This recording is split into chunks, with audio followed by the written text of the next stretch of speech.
Forward, modern life is more prosperous and fancy than it has ever been. The cars are faster, TVs are bigger, and food is cheaper than it has been for most of world history. So why does it seem so difficult to make ends meet? The reason is that there's a huge, well-engineered, brilliantly marketed trap sitting between us and our real goal of living the happy and fulfilling lives we want. And it ensnares us into the busy, expensive, stressed, confusing existence almost all of us are leading these days. The trap is sometimes called consumerism, but it is so universal and well disguised that most people just refer to it as reality. So in rich countries like the United States, almost all of us live our lives from within the jaws of this trap. We trade most of our free time for money by working the highest paying job we can find. But then we trade most of this money for the most expensive stuff we can possibly afford. In most cases, even borrowing or leasing this stuff so we can claw our way even higher up the luxury scale whenever we get the chance. In the likely event of a money shortage, we assume we just need to go out and earn even more of it. And when this causes an even worse shortage of time, we just strap in tighter and reward ourselves with a few of the finer things in life. Because if we're going to work this hard, we should at least get to see some of the rewards. Stop it. It's a trap, all of it. But how can you stop when the entire world around you is caught in the same trap and may even question or criticize you if you choose not to do the same thing as they are doing? What if your spouse refuses to give up his comfortable, roomy SUV or her well-curated wardrobe of professional clothing, even if it means spending most of your lifetime in debt? The trap has been laid out for us with over a century of clever marketing, but its biggest strength is our built-in human weakness, our tendency to compare ourselves to those around us and assume that whatever we see in our peers is normal and worth emulating. And it is absolutely not worth emulating. In fact, it's a proven recipe for failure, which is why the average 40-year-old American has only a few $1,000s to their name. After almost 20 years of work, obtaining money and freedom is just like any other skill in life. In order to be more successful than your peers, you need to do things differently than they do. I happen to be born frugal, with a desire to get the most fun out of my own money while having no natural instinct to follow what other people were doing with theirs. And I also happened to go through my early financial life with a partner who felt the same way. So there was not much resistance on our short career path to retiring around age 30. But most people face a much more difficult journey. They may have started life with higher spending and debt, and grown into a life with a more vibrant culture of spending all around them. And they may have married someone who was on that same program. Once you get locked into a lifestyle like this, it can be very tricky to climb back out of it. That's why this book about Scott and Taylor's story is so meaningful to me. They have been able to share their journey across a gigantic chasm of life perspective. They ran into hardships that I think a lot of people will relate to, and even more amazingly, they overcame each of these hardships, kept going, and found ways to renegotiate their differences while keeping their marriage strong and their friendships intact. They have come out the other side of it all with a decade-shorter jail sentence of mandatory work, even as their energy for working on projects that make a difference is higher than ever. To put it frankly, I never would have imagined this could happen for a family like the one Scott describes at the beginning of the story. But having seen their success, I now have even higher hopes that more people can reap the benefits of more financially independent lives everywhere. And I think you will feel that same hope creep into your own outlook on life as you read it. Pete Adoniaka, Mr. Money Mustache. Introduction to Fire. The quest for a happy and meaningful life is not new. Socrates tells us that the secret to happiness is found not in seeking more but in developing the capacity to be happy with less. Confucius states that the more a person meditates upon good thoughts, the happier he or she will be. Aristotle says that happiness depends upon ourselves, not on the kind of watch we wear or the number of countries we visited. Even modern research shows that, to quote one study, close relationships, more than money or fame, are what keep people happy throughout their lives. None of this is news, I'm sure. If I said, having a nice house won't make you happy, you would most likely nod and agree without hesitation. And yet many of us remain stuck in a cycle of overworking and overspending, reaching for instant gratification instead of seeking deeper and more durable satisfaction. I have been guilty of this, too. My wife, Taylor, and I sacrificed peace of mind, time together, time with our child, and meaningful relationships in order to work harder and harder so we could pay for more and more. We knew better than to think fancy cars and nice dinners would equal happiness. But that sure didn't stop us from trying. Then, at age 33, I was introduced to a fascinating phenomenon known as FIRE, which stands for Financial Independence Retire Early. FIRE is a growing community of people of all types and income levels committed to lives of aggressive savings and low-cost investments in order to take control of their finances and buy back their most precious resource, time. The end goal is to achieve FIRE, the state of having enough passive income that you don't need to work to pay your living expenses. Many people who reach FIRE keep working out of their passion for their fields, but plenty of others quit to travel the world, start nonprofits, pursue creative projects, or just live simply. In fact, despite the term retire early in the movement's name, I've found the people in the FIRE community often reject the word retire and its implications. Financial independence is about having the freedom and flexibility to pursue your true calling, whether or not it makes any money. FIRE isn't about drinking cocktails on a beach for the rest of your life. It's about spending your precious years on Earth doing something other than sitting behind a desk,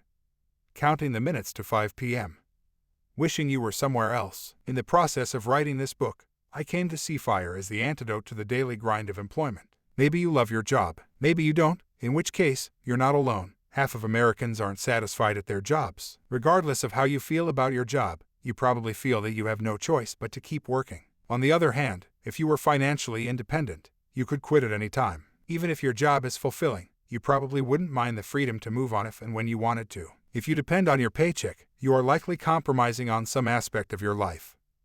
And quitting your job would mean facing financial uncertainty. But what if you didn't depend on a paycheck? What would you choose to do then? FIRE, ultimately, offers that freedom. Sounds pretty good, right? So how do you achieve this carefree life? Well, you spend less, save more, and invest the difference. The general path to FIRE is to save 50 to 70% of your income. Invest those savings in low-fee stock index funds, and retire in roughly 10 years. Of course, the actual numbers differ for everyone, but I've provided the key equations and FIRE formulas throughout the book, and you can plug your numbers into these to determine whether FIRE is the right path for you. Ultimately, spending less is the critical, most difficult part of this equation. And the creative, quirky, and ingenious lifestyle hacks that the FIRE community has developed are impressive. Even if I have no intention of implementing each and every tactic in my own life, that's because FIRE is flexible. You get to try it on, shop before you buy, if you will. Common FIRE practices include living with roommates or moving to a cheaper area, cooking all meals at home, buying used cars with cash, going to a 1 or 0 car household, buying groceries in bulk, embracing budget or hack travel, and giving up luxury purchases like fancy purses, shoes, watches, electronics, jewelry, and furniture. More extreme FIRE practitioners might live out of an RV or trailer home, grow their own food, stop shopping entirely for years at a time, bike to work in sub-zero temperatures, or even leave the country in search of a lower-cost lifestyle. When I discovered FIRE in early 2017, I was certainly not making choices like these. I wouldn't have blinked at spending $300 on a dinner, flying off to Vegas for a weekend golf trip with my buds, or leasing a brand new car. It's an understatement to say that I was fascinated by the people making these extreme lifestyle choices. What kind of commitment does that take? What does it feel like to give up the normal trappings of a middle-class life? And if I had access to so many more luxuries and experiences than these people did in my everyday life, why wasn't I happier? Or better yet, why did they seem so happy? How much money does it take to be happy? According to research published in Nature, there is an optimal point for the level of income it takes to make an individual happy. After surveying more than 1.7 million people in 164 countries, the researchers concluded that the ideal income for emotional well-being is $60,000 to $75,000. That means earning more than $75,000 may make you momentarily happy, but it won't actually increase your life satisfaction in any meaningful way. As my excitement about the FIRE movement grew, I was also intrigued by my internal response to it and the emotional impact it seemed to have on others. Supporters referred to it as life-changing and the key to happiness, while naysayers scoffed at the idea that a frugal life could feel bountiful, and they pointed out that retiring in your 40s was guaranteed to be boring. As someone who always felt like my job was the thing funding my creative endeavors, boredom didn't concern me. The frugal part, on the other hand, terrified me. At the time, Taylor and I considered our lifestyle pretty average, though today I consider it extravagant.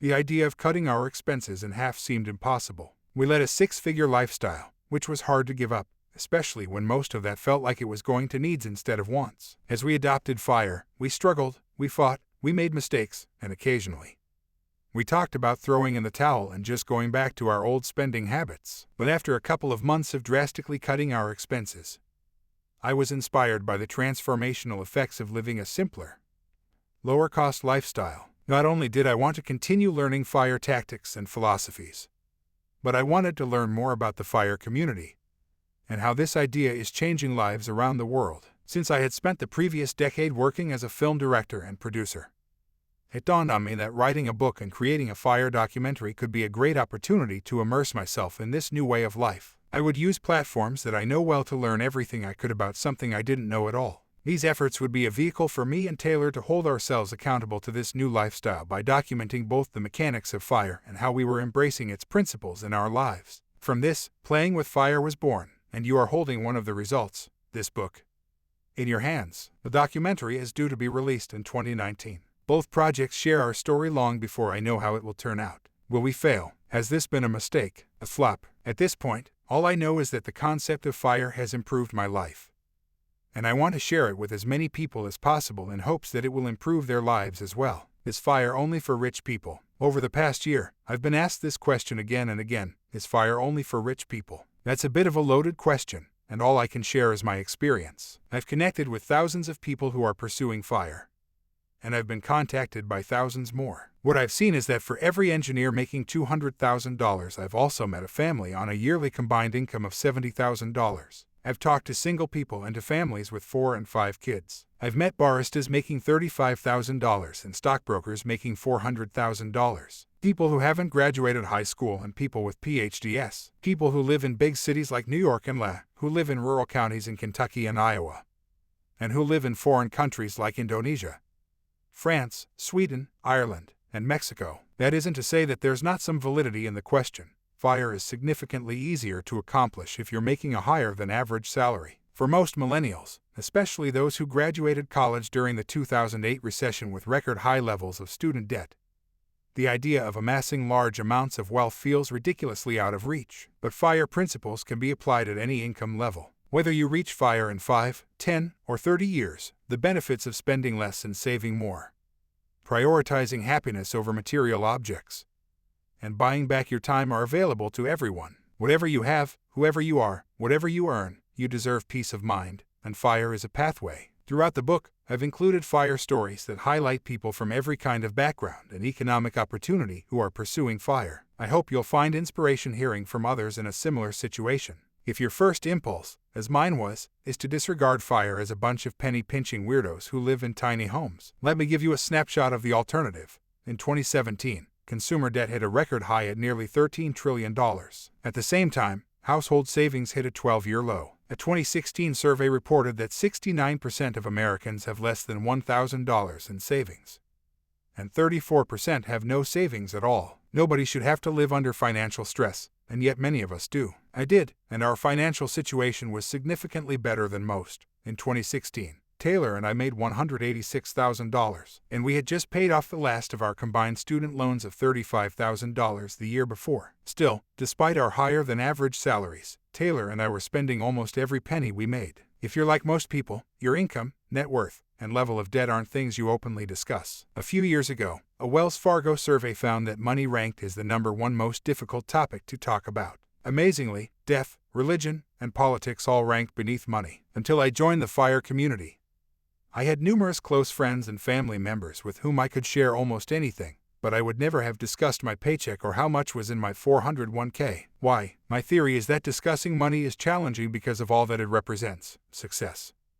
meaning, power, status. Money is a shorthand for so many other things. The FIRE community couldn't be more different. From online forums to in-person meetups to bloggers posting monthly updates about their net worth, the FIRE community is built on the principles of openness and collaboration. And as I have become more and more immersed in the FIRE community, I've come to see that secrecy around money harms much more than it helps. What are we trying to hide? Guilt, shame, fear. Is that fear originating from our upbringing? Are we afraid of being seen as greedy or as foolish? On the other hand, when we share information and knowledge freely, everyone benefits. That's why, while writing this book, Taylor and I decided to be completely transparent about our finances, about how much we make, how much we spend and save, and how FIRE has affected us. We want to do our part to make money part of everyday conversation, not to make our example the benchmark, not as a form of comparison. Rather, to release the power money has over us, to help you reshape your relationship with money and what it really means to you. Money is a means to an end, and your means and your end are up to you. As you read this book, even if you aren't comfortable sharing your financial details with your loved ones, consider joining an online forum where you can talk about money honestly and openly. Everyone's story is different, and I'm aware that the financial position Taylor and I were in when we started FIRE may not reflect yours. Neither of us grew up in affluent families, but we were both incredibly lucky to attend college, leave school with minimal student debt, and in the years afterward. Avoid credit card debt. We have been blessed with good health and haven't had to deal with any kind of financial crisis or emergency that would put us deeper into debt or limit our earnings. We are lucky to have developed skills and harnessed opportunities in industries that pay well. That said, in one significant way, our story reflects an extremely common problem. Rather than make the most of what we had, we were squandering it. Instead of maximizing our opportunities or giving back to the world, Taylor and I were spending our lives working as much as possible so that we could slowly check off a long list of purchases that we thought would make us feel happy and important. What a waste. Like many people, as we earned more, we experienced lifestyle creep, the tendency to buy nicer things, eat out more, and play more expensively. Indeed, we often don't notice all the ways our expenses rise to meet our income.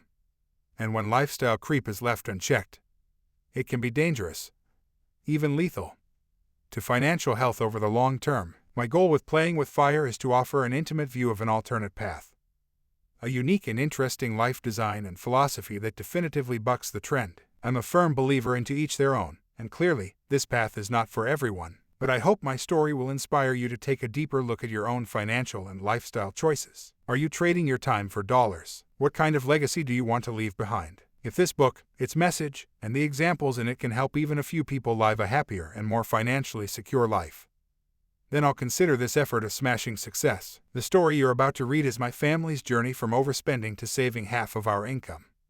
From a luxurious life living by the beach to traveling around the country hunting for a new place to live. As I've written this book, I've tried to be as candid as possible. I've made sure to include not just our successes, but our failures and struggles as well as actual dollar amounts. I've also asked Taylor to add her perspective throughout the book. My goal is to show you the real journey of a family pursuing fire. And I hope that it inspires you to seek your own version of freedom. Chapter 1: Work, Eat, Sleep, Repeat. If you'd driven by me on the freeway in San Diego on this particular Monday morning in February 2017, you probably wouldn't have looked twice. A guy in his mid-30s sitting in traffic in a relatively new but unremarkable car, drinking a cold brew from Starbucks. Just another American heading to work. In fact, there was nothing particularly special about that Monday morning, and I would have lumped it in with 100 other ordinary Monday mornings that I had spent navigating traffic on my way to work, except that on this particular morning I heard an idea that would change the course of my entire life. An idea that would cause me to quit my job, leave California, and spend a year traveling with my family, to question everything I thought I knew about success, money, and freedom, to find the secret to the American dream, the thing that most people crave but few achieve, the ability to do absolutely anything I wanted. This story starts 10 years earlier, when I met my wife, Taylor. From the beginning, Taylor and I were the couple who sought adventure and wanted to live large. New Year's in Vegas. Sure, last-minute spa trip to Sonoma. Why not? We weren't spending money on flashy watches or designer clothes, but boating on Lake Tahoe, 4-star restaurants, a new snowboard, flights around the world. Absolutely. We developed an interest in fancy wine and an expensive restaurant habit. When a new restaurant opened, we made sure to try it. If we could meet the chef, even better. Sometimes we ate out 3 or 4 times a week. We joked that our motto was if we have the money in the bank, go for it. And we did. As hard as we worked to earn money, it all went right back out the door to pay for our good times. That was fine by us. As long as we didn't go into debt, we felt like we were doing life right. Certainly, at times, I would stress about how much money we were spending or how little savings we had. Then I would remind myself that we were young. There was so much time to save in the future. We would hit some big payday, land some huge job, or perhaps sell a business for millions. Eventually, something would surely get us there. Right? We habitually use this lottery mentality to feel better about our lack of control. At the time, I was managing events for one of the largest beer corporations in the world. My job consisted of being flown around the West Coast to support events like the NBA and MLB All-Star Games,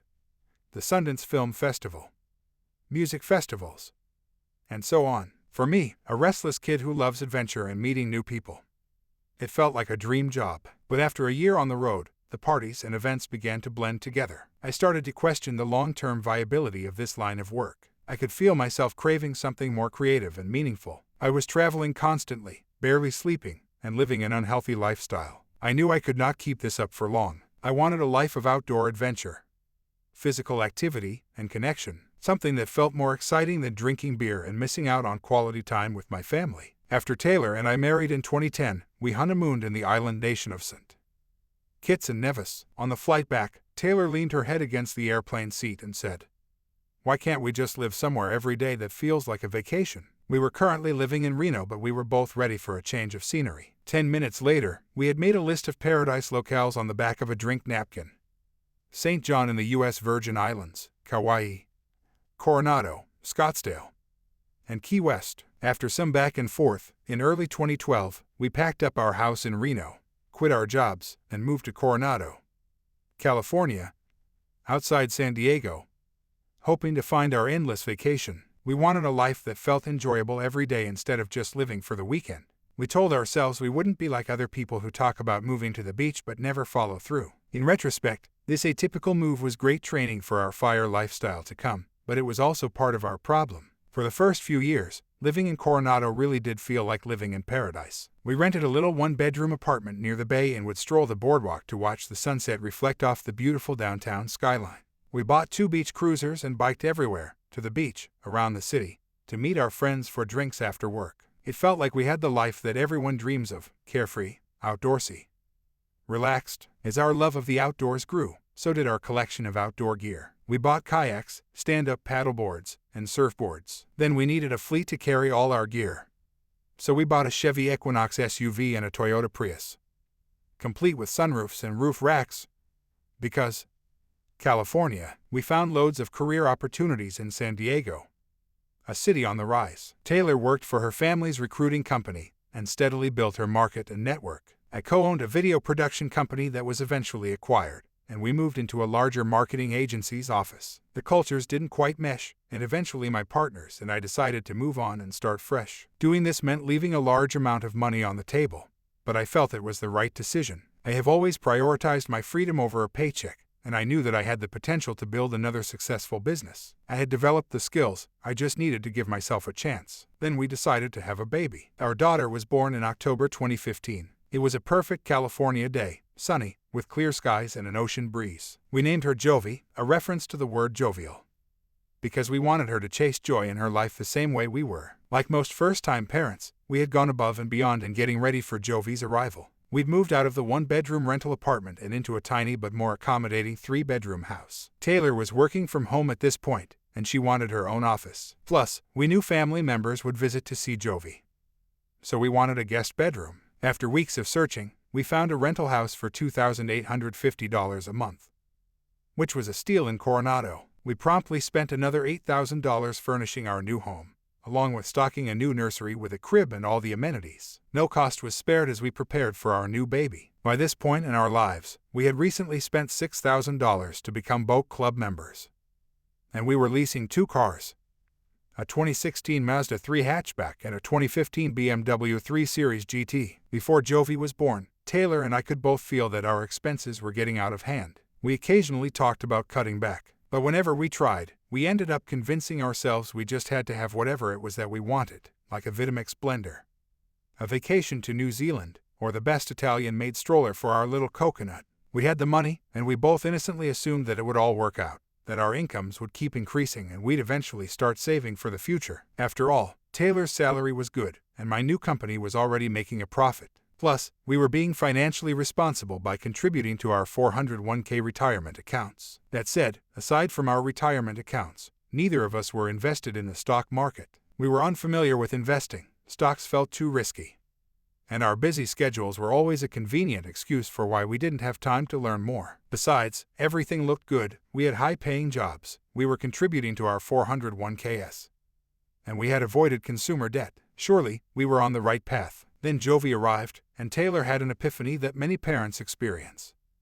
Within weeks, she couldn't bear the thought of having to work again and be separated from her infant daughter for 8 hours a day. Taylor enjoyed her work, and she'd never considered being a stay-at-home mom. Now, given our financial situation, she had no choice. When her abbreviated maternity leave ended, Taylor went back to full-time work, and we hired a nanny to watch Jovi during the day, which cost $2,500 a month. Neither of us wanted Taylor to have to work, but it was our only option.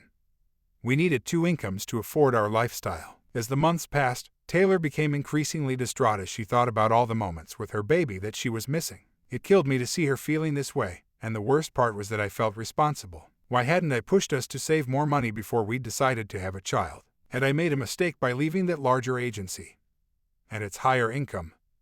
so I could start my own business. Taylor had supported this decision, even though it meant more financial instability, as well as travel and long workdays. Now I wondered if she regretted it. Did she feel like my entrepreneurial dreams were standing in the way of her happiness? Was she giving up time with our child so I could pursue my personal ambition? And while all this was swirling, I found myself getting more stressed out thinking how little time I'd have with Jovi if I took on all this myself. Holy moly, was there a right answer out there? Why was this so hard? Then one of my partners decided to leave our production company, and the business fell apart. We had started 4 years ago when we were a bunch of young guys in our 20s, full of optimism and energy for our work. And we were successful. We turned our company from a small wedding video outfit into a desirable commercial video production company with 7-figure revenues. Of course, we worked our asses off to do it. The job was a grind. At first, this sacrifice was manageable, but now our lives looked completely different. We had kids, families, mortgages, daycare costs. We couldn't travel for weeks at a time anymore. We longed for company-sponsored health insurance and 401ks. We wanted stability, not this feast or famine lifestyle. When that partner decided to leave, we collectively decided it was time to move on. Within a month, we shuttered our agency. And once again I was untethered, searching for my next opportunity. Selfishly, I wanted to start a media company, creating content that interested me. But we couldn't afford for me to start over again. Our lifestyle required 2 full-time earners. So I accepted a job as a creative director at a promising young creative agency called Grizzly. The team was loaded with talent, and I was excited to learn more about brand design, strategy, and development. It was a great job with a stable paycheck, but it still didn't solve our problem, our lifestyle. Even with this job, we were never going to get ahead. And did this mean I would be locked in a salaried job indefinitely, with no chance to pursue entrepreneurship? At the same time that I became a salaried worker, costs that had always seemed far off were starting to seem alarmingly close. Like buying a house, the equivalent of our small 3-bedroom rental would cost over $1 million to buy in Coronado, and $600,000 to $750,000 anywhere else in San Diego. And what about college? Weren't new parents supposed to save for that? Beyond contributing to our retirement funds, we didn't have any extra savings. The choices that had once felt carefree and spontaneous now felt foolhardy and reckless. I told myself there was only one solution. I needed to come up with $1 million idea, something that would give us the financial cushion we needed so I could go back to being an entrepreneur. Taylor could quit her job or work less, and we could stay in Coronado, pay off the cars, buy a home, and finally start saving money. I spent hours every night walking around the neighborhood carrying Jovi, which was the only way she would fall asleep and stay asleep. As I did, I listened to podcasts about startups and entrepreneurship. Maybe I would start my own media production company. Maybe I could start a fulfillment by Amazon or FBA business. Those seemed all the rage. I read about cryptocurrency and real estate flipping. For months, I kept searching for my $1 million idea. I just needed one big lucky break so that we could cash out and start living the stress-free lives we were meant to live. On Monday, February 13, 2017, I woke up, kissed Taylor and Jovi goodbye, and headed out the door for work. As the line of cars stretched ahead of me on the freeway, I turned on my favorite podcast, The Tim Ferriss Show. Ferriss always has interesting guests and is known as a lifestyle and life hack guru. He's also a successful angel investor and famous for writing The 4-Hour Workweek and, more recently, Tools of Titans. His podcast description says, I deconstruct world-class performers from eclectic areas to extract tactics, tools, and routines you can use. Past guests have included Arnold Schwarzenegger, Seth Godin, Amanda Palmer, Jamie Foxx, and Tony Robbins. I was curious about this episode's odd title, Mr. Money Mustache, living beautifully on $2,527 per year. I pressed play. Mr. Money Mustache, whose real name is Pete Adney, is a Canadian-born engineer of average means who retired at 30. Lives near Boulder, Colorado, with his family, and hasn't held a real job since 2005. In the podcast introduction, Tim asked, how to do that? They accomplished this early retirement by doing several things, but, in effect, optimizing all aspects of their lifestyle for maximal fun, at minimal expense, and by using index fund and real estate investing. Their annual expenses total a mere $25,000 to $27,000, and they do not feel in want of anything. I did a quick mental calculation. Taylor and I were burning through this guy's annual spending in about 3 months. Well, Tim termed the Mr. Money Mustache community and philosophy a worldwide cult phenomenon. The blog has 300 million page views since its inception in 2011, and he addressed Pete by telling him that he was in the top 5 most requested guests for this podcast. That had my attention. Pete explained that all he'd done was live like he was in college even after he was making a good salary as an engineer. Over the years, he had saved a total of between 25 and 28 times his annual spending and invested that money in Vanguard index funds, which wouldn't be the last time I'd hear that recommendation. Then, at 30 years old, Pete and his wife quit their cubicle jobs when their baby boy was born. Since their investments were now creating enough passive income to recover their living expenses. He went on to say that this same basic formula works for most people. So all Taylor and I needed to do to retire was save 25 times our annual expenses. At the time, we were spending around $10,000 a month, which totaled about $120,000 a year. So that meant we needed to save a total of $3 million. That was all. Hadn't someone once calculated you needed to save, like, $10 million to retire? That's what I had heard once from a friend, or was it on TV? I didn't remember. While I had no idea how this math worked, Pete explained it with such confidence that I was immediately intrigued. Pete talked about how he bikes and walks for 90% of his trips and lives completely debt-free. He only makes purchases that remove a significant negative from his life. He drives an older car that he owns outright and uses for hauling lumber from Home Depot. Instead of pinching pennies and only buying discounted food, he buys craft beer and organic chocolate. He said, "I set my spending limit for maximum happiness, and then stop spending when those purchases stop making me happy." I was so engrossed in the podcast that I got off the freeway, pulled under a shady tree, and texted my coworkers that I was running late because of childcare issues. I turned up the volume and kept listening. Pete said that he chronicled his family's lifestyle on his Mr. Money Mustache blog, and he'd amassed a following of converts who called themselves mustachians. Since Pete was my first introduction to FIRE, I assumed that he'd invented the concept. Later I discovered that Pete was actually one of dozens of high-profile figures in the FIRE community, and that the tenets of FIRE had existed for decades. At one point, Ferris remarked that this kind of lifestyle seemed like the obvious way to deal with our overwhelmingly consumerist culture. I thought about our 3-bedroom house stuffed with furniture, electronics, and baby gear. Taylor and I joked that we were Amazon addicts because every few days a new brown package would appear on our doorstep. Who were we? Why were we living this way? Where was the couple who just wanted to have fun and enjoy the outdoors? Pete's life sounded like the ideal grown-up life to me. I wanted to spend Monday mornings hiking in the mountains and take camping trips with my kids, to brew beer in the garage with friends and devote whole days to creative pursuits. I wanted a life without a work phone, without fluorescent lighting, without quarterly review meetings or paid time off. Was FIRE the answer? The way for Taylor and me to spend more time with Jovi and return to doing the things we'd loved before making and spending money had become our entire focus. Would this get us back to the couple we used to be, chasing adventure, relaxed, joyful, and hopeful for the future? Something shifted inside me. Maybe I didn't need to stumble on the next big thing to solve our financial concerns. Maybe our path to freedom was as simple as spending less and living more simply. For the first time in months, I felt excited, hopeful, energized. I had found my $1 million idea. The 4% rule according to the FIRE formula. Once you have saved 25 times your annual expenses, you are ready to retire. How is that possible? Let's say you spend $50,000 a year. That means you need to save and invest $1.25 million to retire. You can safely expect a 5% return on your investments, which for $1.25 million would be $62,500 a year. This is actually more than the $50,000 you need. However, each year, if you only withdraw 4% of the income your investments earn, this means you always have a buffer to make up for inflation and dips in the market. The 4% rule, also referred to as the safe withdrawal rate, is based on a Trinity University study, and it is used to determine the dollar amount a retiree can pull from savings each year without decreasing or drawing down on the principal. Here's the math one more time. If you save 25 times your annual spending, and then invest it so you get a 5% return on average after inflation, you can live off those investments for eternity if you only withdraw 4% a year. If you still have questions, don't worry. I will explain the math in more detail as we go.